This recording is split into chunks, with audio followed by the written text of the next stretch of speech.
Good morning, Ainars. Riding an asteroid, 350 million users. They're dead virus particles. We're not doing promotion. This is the worst we've seen since the World War III. This is as far as I can get in.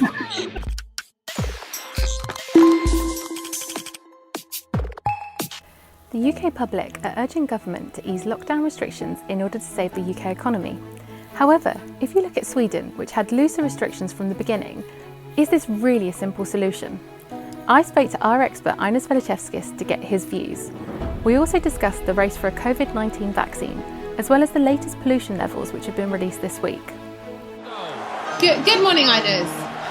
How are you doing today? Ainars! Hello! Ainars, are you there? Hello? Hello? Oh. Hi, Simona. Sorry, I was playing a game. Oh, gaming. I didn't realize you were into gaming, Ainars.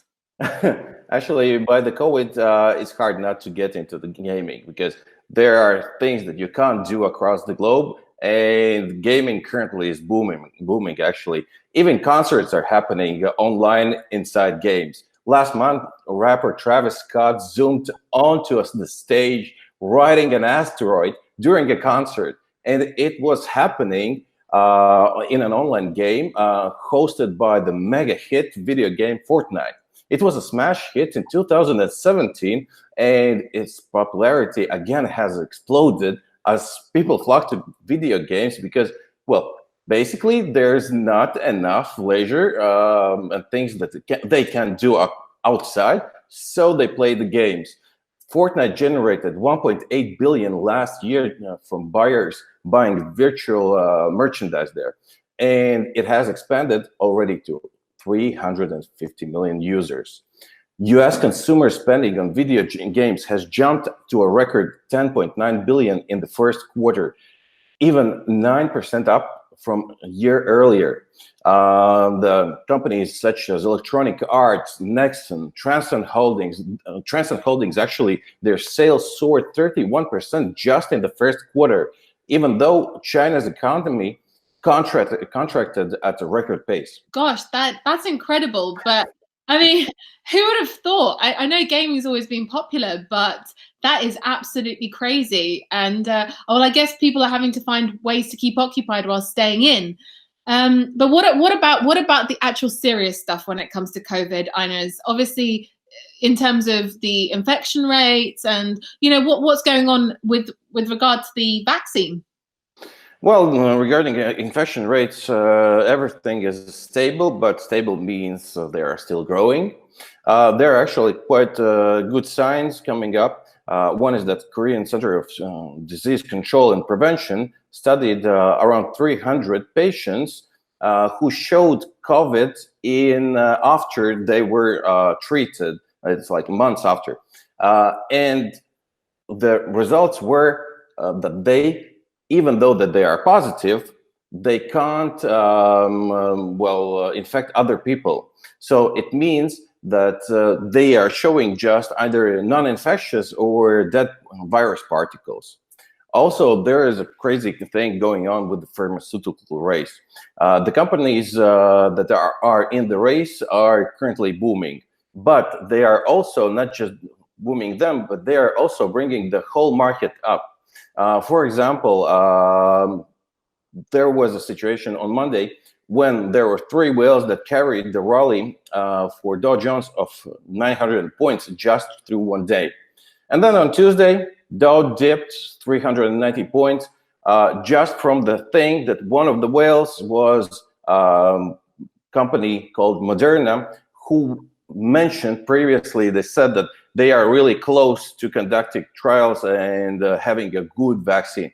But that information was not that as good as expected, and the market fell down. Moderna yesterday lost 10.4% in the main trading session and 6% in the aftermarket. We'll see what happens today. But let's remember my beloved one, Novavax.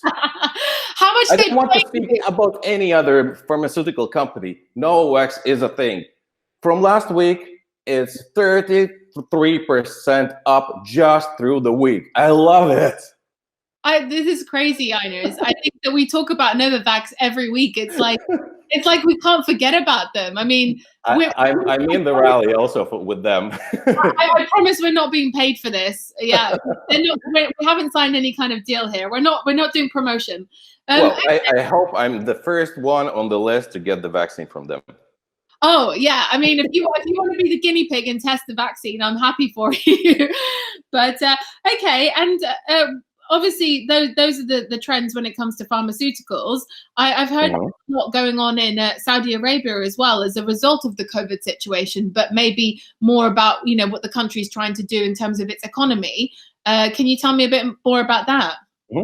What's happening is they have been hit hard with the low oil prices. They're bleeding money, and they had the vision 2030 when they wanted to diversify their economy. Currently, with the low oil prices, they can't do that. The one thing that they can do that, and they have already started doing, they have a 300 billion sovereign wealth fund, and they've been buying up distressed assets such as Walt Disney, Facebook, Marriott, Cisco. They spent $500 million on each of them just through the last couple of days. They also have invested over 500 million in Citigroup, 490 in Bank of America. They've even picked up Boeing stock worth over 700 million. Gosh, so they obviously believe that all of these stocks are going to recover post-COVID.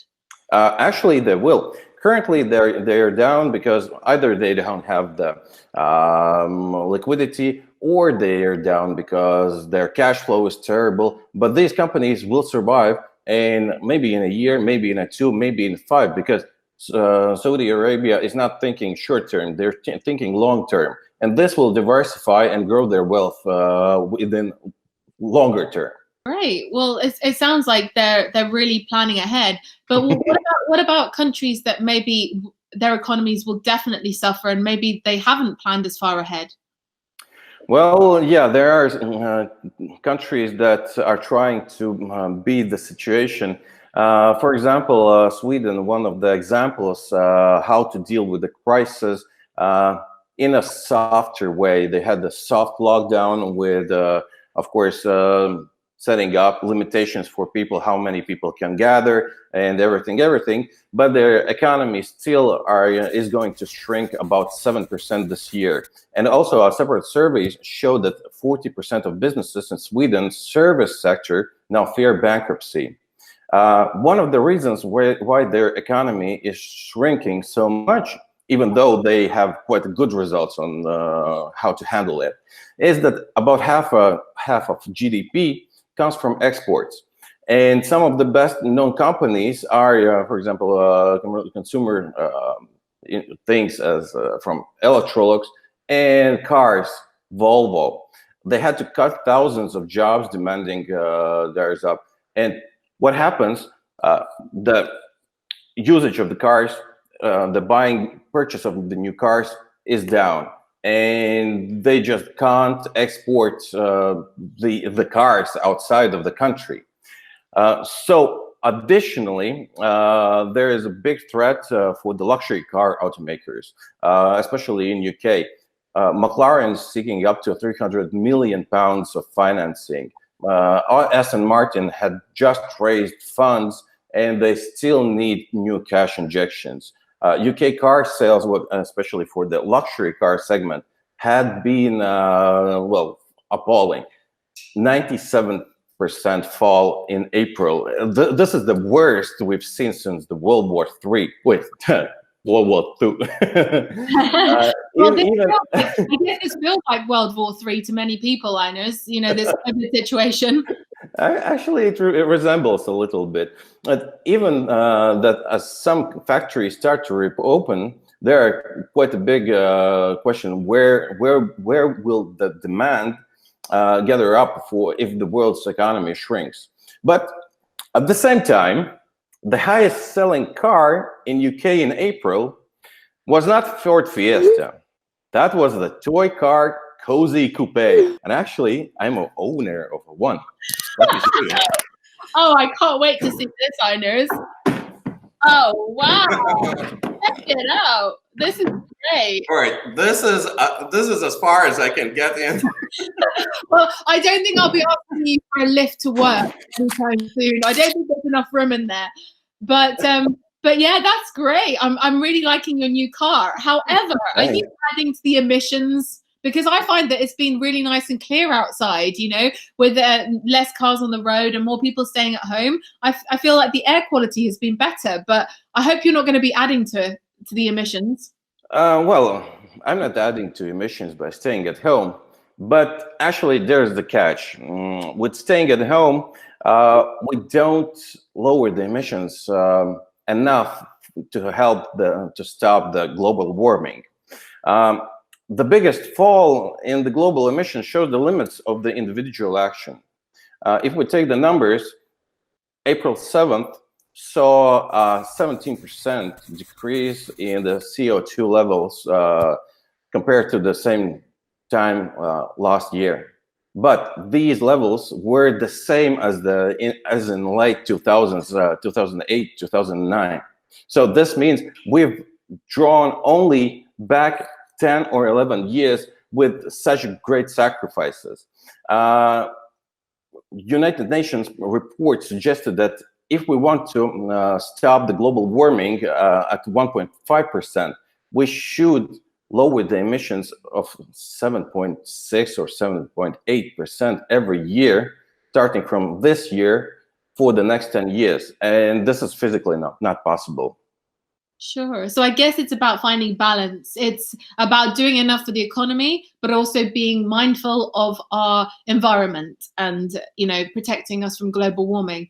But maybe we all need to get a green car like yours, Ainars, because if it's green, maybe it's green energy, you know, it's powered, human powered. But yes, thank you so much for talking to me again today. It's been really enjoyable. And thank you for the updates. Maybe we'll hear again about Novavax next week. Of course we will. All right. It was such a pleasure to speak to you again, Simona. I wish you well and speak to you quite soon. You too, Ainars. Take care. Have a good day. Bye-bye. Bye. It appears that whilst the air might be cleaner due to the lack of cars on the road, apart from Ainars in his cosy car, of course, we still have a long way before we can tackle global warming. Tune in next week to get your latest update on Novavax, because we know you love it. And find out more about our views and analysis on markets.